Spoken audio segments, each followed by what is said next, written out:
Nandito kami guys, tabing dagat. Mamingwit daw sila.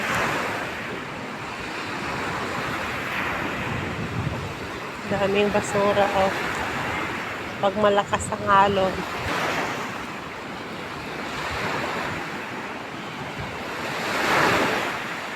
Yan guys yung palibot. Dagat, malakas ang alon. Tapos andon ang kuyo. Dami basura.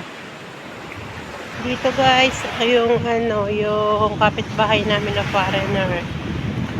Yung bahay nila. Tapos may bahay din sila dyan sa taas. Hindi lang makita dito. Maraming basura.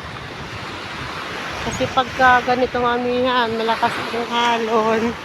Daming basura na nakakanod. Mahirap ang daanan. Hi guys! Kamusta na kayo dyan guys? Marami ng huli. Guys, may huli. Number 1, may huli na guys. Ayan na guys, dalawang huli. Dalawa na.